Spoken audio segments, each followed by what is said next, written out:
Charlie Mato-Toyela with Blue Bear Flutes, bluebearflutes.com, and of course our Instagram I'm always telling you guys about, which is also instagram.com/bluebearflutes. You'll find us here on YouTube, and I know that we've got a TikTok presence, which has been pretty good. Might be posting a little bit more on Twitter here soon, and a few other things in the mix. But anyway, today's video is something that I've had a lot of requests for.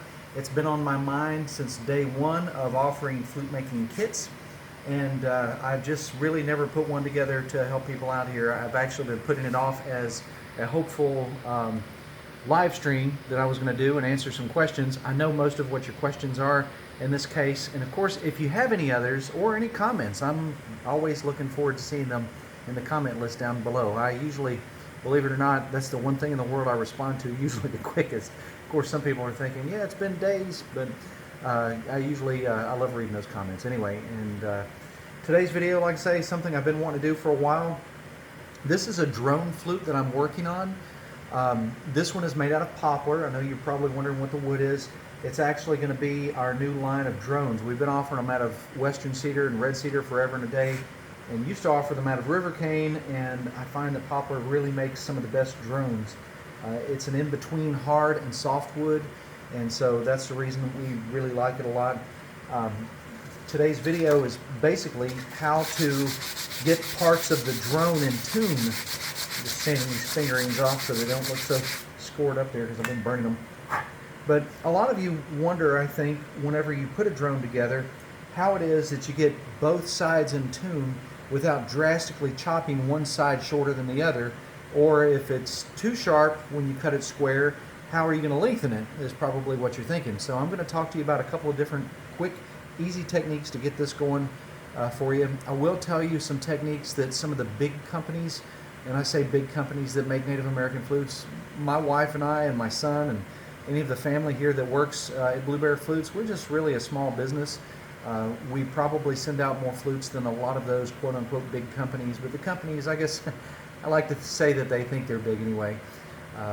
Anyway, I'll tell you some of the techniques that they use and the things that they do to get their drones in tune, and then I'm going to show you the one last thing, really one of the best tricks that you can use on making a drone, and really get it maybe that step further that you might want to take it to. So, jumping right into this, this drone is pretty well in tune. I checked it. You can take a look at the tuner here and see where we're at, but it's an A.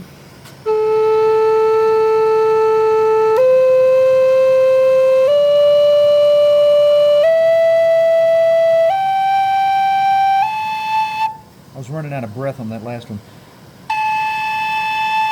Looks like I need to hit them just a couple of times to get them perfectly in tune.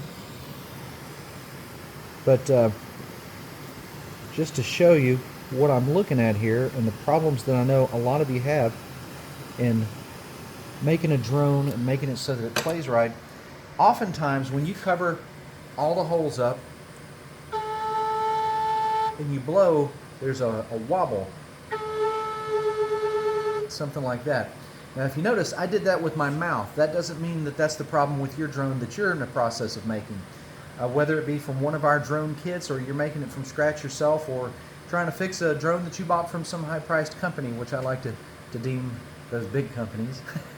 But anyway, if you are having that problem and you're blowing straight onto the mouthpieces, not over to the side like I was just now, and all holes are covered, and if it's not playing a solid note and it's wobbling like that, it's because one side is sharp or more flat than the other.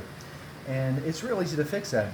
So we'll start on that particular problem, and I'll show you it first, and then we'll take it on to stage 2.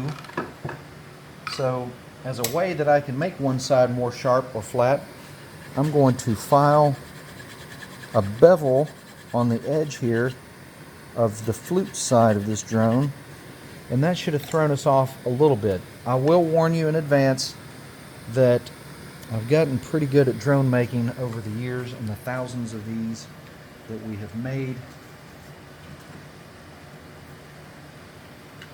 And I may not be able to push it out of tune without extra help. So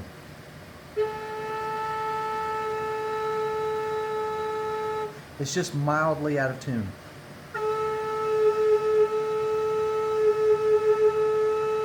So what you want to do, if you look at the tuner and say this side here, this flute side of the drone is showing that it is more flat than the drone side is, the way you can easily flatten this up to about a half step almost is by beveling this side, which is why I beveled it over here first. So I'm going to bevel this side to get them as close as possible. And when I say bevel, I'm just kind of rounding the very tiny little edge there. Not too much, because you can make it go incredibly flat. Also, beveling does two other things. It will make it airy if you're not careful, but it also helps to make a very clarified note. Some notes don't have a real presence, and if you bevel that edge of any flute that you're making, if you bevel it, it will clarify the presence. It helps to set all of its ducks in a row, you might say. It helps to balance the amount of air going inside of the flute versus the amount of air going outside of the flute at the split, which, when I say the split, I mean the knife edge here, the sound edge of the flute. At the split, you need a certain amount going out and a certain amount going inside, so that it not only pushes the air through, but it also makes it, you know, the air that goes inside of the flute pushes it through and makes the tones more clear, and then the air going outside of the flute helps to broadcast, I guess I should say, their tonal quality a little bit. Likewise, beveling the edge there also makes the flute go a little flat. It's all part of the deal. So that's one way to do such a thing.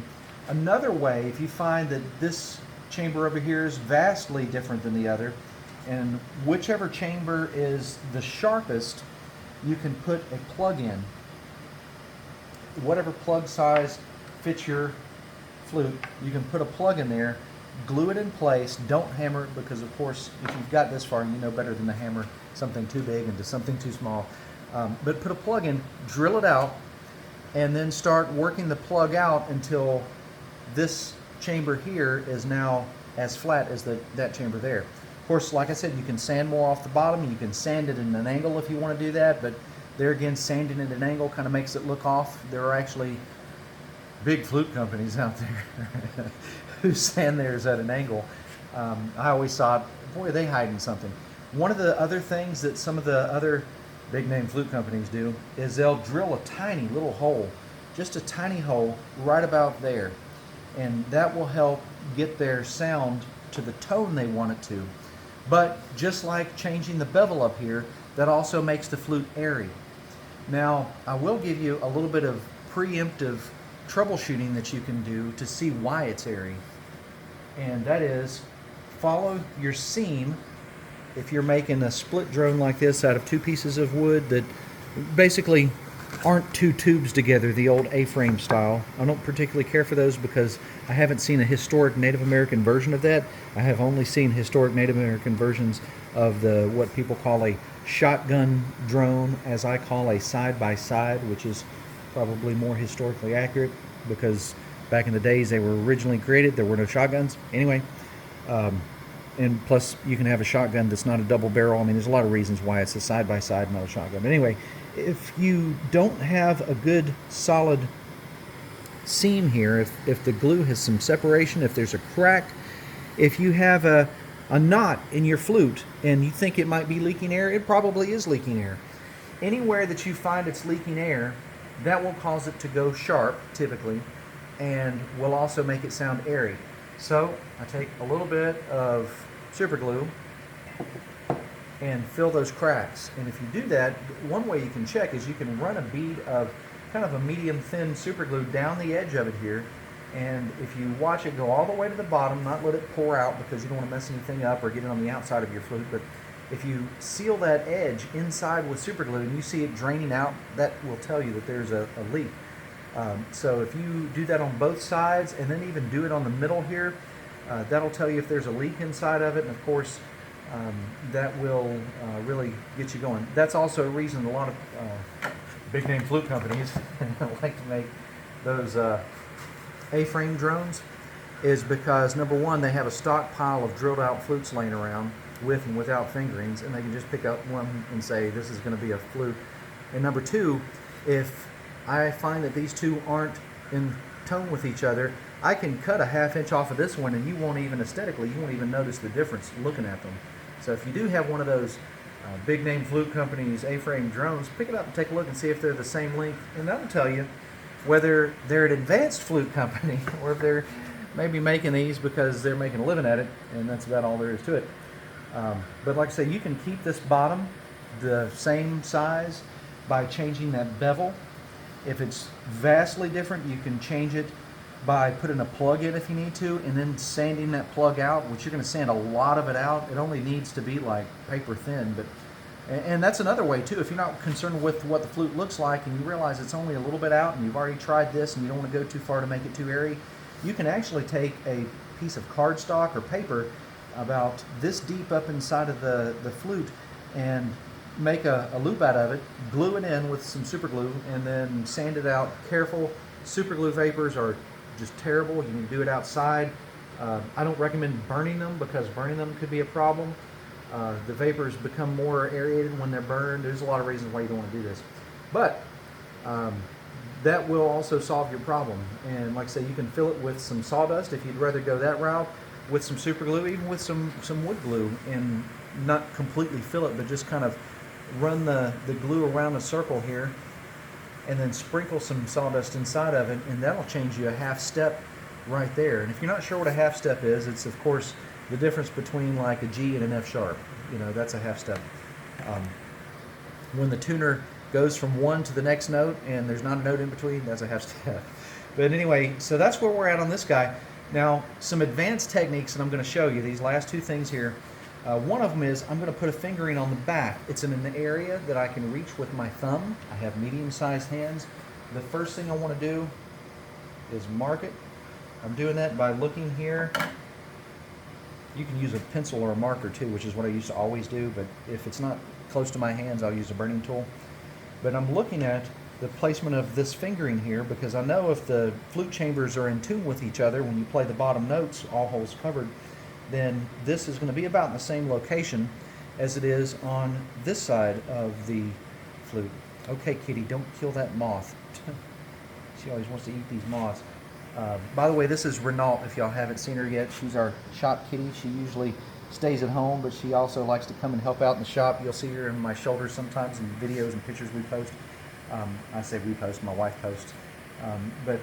Anyway, so if you put you a fingering right there, like I'm about to do, that'll play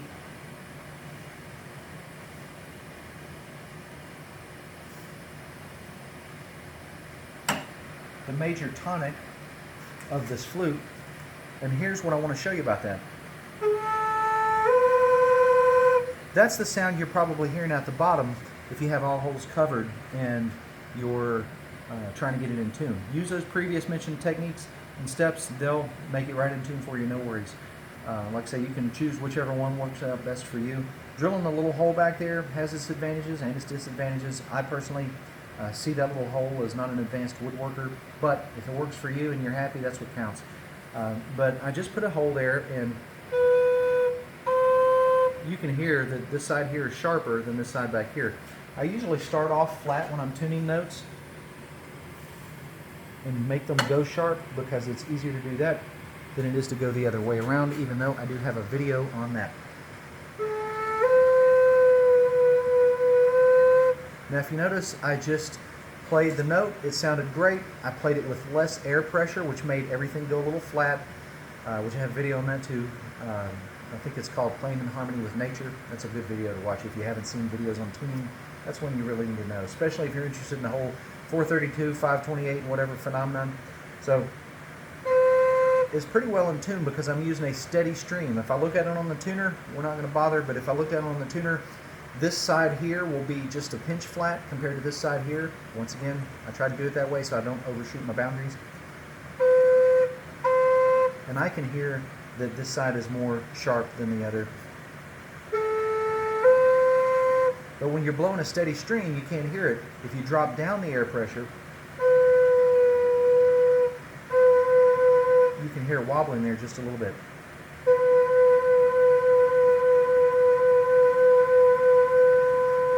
And that's a way you can check it without, if you don't have perfect pitch, you can check it to see which side is flat. By partially covering this hole, it makes that note go flat. And so if you partially cover that hole and it goes flat and they get in tune and quit wobbling, then you know the other hole needs to be bigger. Kind of simple math. I'll let y'all think about that for a minute. Pause the video if you need to. Think about it.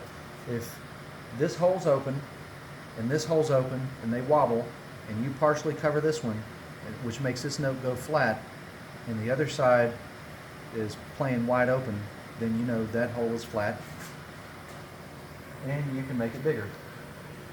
Like I said, I do have a video on how to make holes smaller if you went the wrong way. Now, if I did that just now and I used this bigger rod and I burnt that hole out too much, then one thing I could do is I could make the front hole go just a pinch sharp.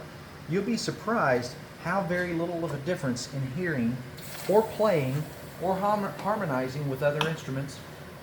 You'll be shocked to know that 5 hertz, 4 hertz, 3 hertz, 20 cents, 50 cents on this side doesn't really make a big difference when you're playing with other instruments. The thing that really matters, and this is what piano tuners do, is they're always worried about the distance between notes. They don't care what the notes they are, as long as the distance between them is what they should properly be. And I'll play the flute for you and you'll hear what I mean.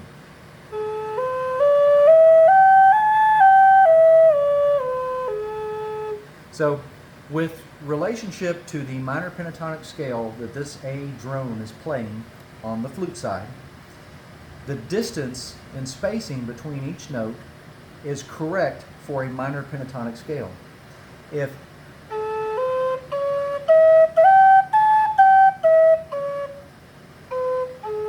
you could hear that this one here, this note was a little flat because I left my finger covering it. So the distance and spacing wasn't correct to make this a minor pentatonic scale. Okay, so now we're going to get to the fudge area and see what we can do. So I'm going to show you one more really advanced thing that you might can do. And if you can't, don't cry about it. It's really not worth worrying about. But if you can, you know, you might be slightly more advanced than those big flute companies out there. Anyway, try not to make the camera person laugh too much. So the thing I like to do with our drones, if I can, once again, there are constraints that you can't work through sometimes, and I can't always do it, which is why on my website I say I try to do this.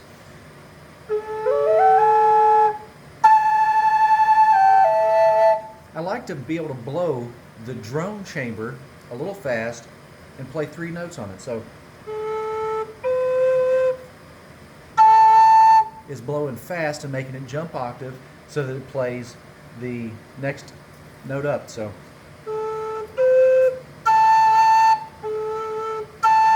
which is the same note as all holes open over here.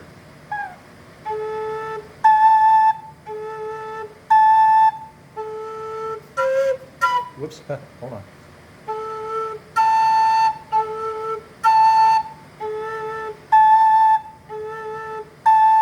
And you can hear that top note there is a little flat. So what we're going to do, you can look at the tuner here, and my C is actually pinch flat. Let's see what these other notes. Temperature's dropped a couple degrees. I'm going to leave it where it's at.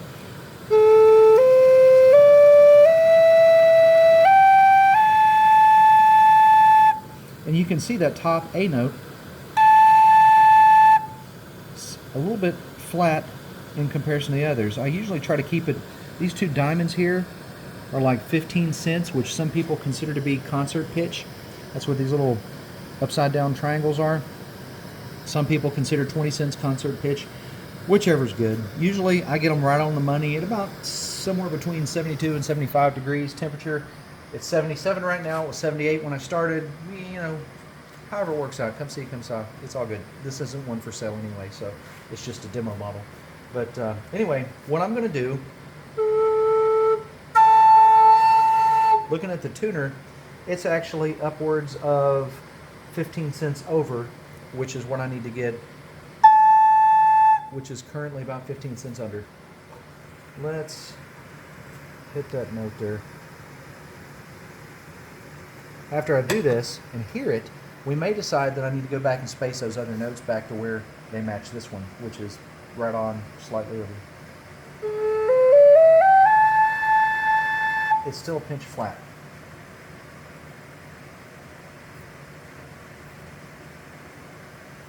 Try not to take too much off of the hole.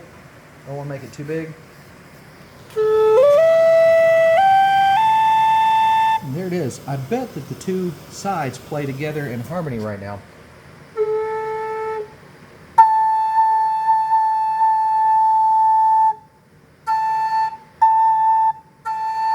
That's really not bad. It sounds like this one might be just a pinch over now, which means I can go in and do something to make it a little bit more flat. Not really a big deal, because once it cools off, it'll probably be right on the money. But that top note is really bright now because it's the only one that is 10 to 15 cents on the other side of A440. So I'm going to go ahead and make these other holes match it in spacing. The ones that really matter the most are these last two here, because as you're going up the scale, the last two notes are what you hear right before you hit that one, and progressively you can make it actually sharp here, a little less sharp, right on the money, and flat, and even flatter, and people may not even notice the difference.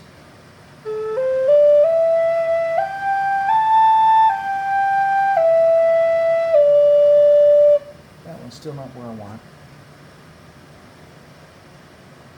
Probably right here now. Let's hear it.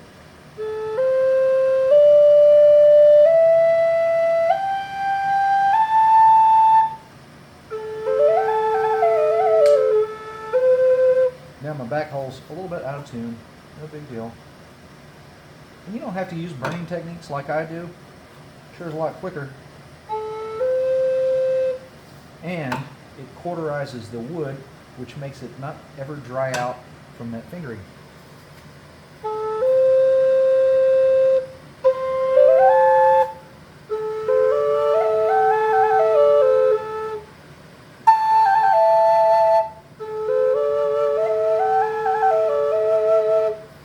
And finally gets my seal of approval right there. That's really it. There's a lot of stuff that you have to soak up right there. I'd suggest if you're making a drone flute, or if you're putting together one of our drone flute kits, or like I say, you're making one from scratch, or you bought one somewhere, or even if you're making a PVC one, don't use a burning tool necessarily on the PVC. You might need to find another way, which there's countless ways to do that. But whatever you're doing, you may need to watch that video a couple more times so that you can get it down. Now, one other thing to consider too is you don't want to make these holes too big. So if you're aspiring big flute company, or if you're a big flute company and you don't know what you're doing and you watch my videos to figure that out, hey, it's all good. Then you may want to set some constraints of what is a perfect and not a perfect fingering size. These here are actually pretty good in my opinion because I can feel them. They cover easily with my medium-sized fingers, and